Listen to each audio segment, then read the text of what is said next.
কি খবৰ আপোনালোকৰ? আশা কৰোঁ সকলোৱে ভালে আছে। আজি খৰখেদাকৈ কামখিনি কৰিব লগা হৈছে কাৰণ মোনাৰ অন্নপ্ৰাশনখন হঠাতে পাতিব লগা হ'ল।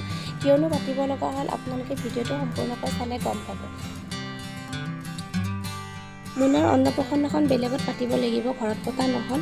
মনটো বহুতেই বেয়া লাগি আছে, দৌৰাদৌৰিকৈ পাতিব লগা হ'ল। তালৈ যাবলৈ ৰেডি হৈ আছোঁ মই এতিয়া। যাবলৈ ওলোৱাৰ সময়ত মনত পৰিলে মই মোনাৰ চাউল গুড়িৰ কাৰণে কেইটামান চাউল ভিজাই থৈ দিছিলোঁ আৰু এইখিনি ৰ'দ খুৱাব লাগিব অকণমান। কাউৰীয়ে মোক দিব বুলি মই চালনীখন ঢাকি দিছোঁ। আমি মোনাক এনেদৰে চাউল গুড়ি কৰি লঠৰি পকাই কিনে খাওঁ। মোনাক লৈ মই গৈ আছোঁ তাৰ অন্নপ্ৰাশন কৰিবলৈ আৰু ক'ত যাওঁ আপোনালোকে চাই থাকক। আৰু এয়া আহি পালোঁ মই অংগনবাড়ী স্কুল। আজি মোনাৰ অন্নপ্ৰাশনখন ইয়াতে কৰা হ'ব।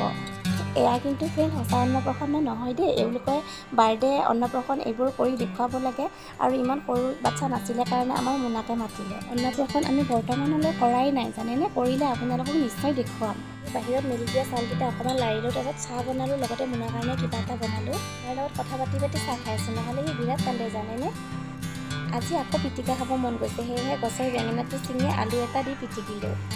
এটা বেঙেনা থলোঁ যে ডাঙৰ বাচনত থ'লে বোলে বেছিকৈ লাগে আৰু আলুটো মই বইল কৰি লৈছিলোঁ আৰু তাৰপিছত অকণমান গেছত পুৰি ল'লোঁ আৰু এয়া মোৰ পিটিকা ৰেডি হৈ গ'ল।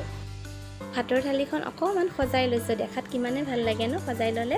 আজিৰ ভিডিঅ'টো ইয়াতে সামৰিলোঁ। আশা কৰোঁ ভিডিঅ'টো চাই ভাল পাইছে। ভিডিঅ'টো চোৱাৰ বাবে বহুত বহুত ধন্যবাদ।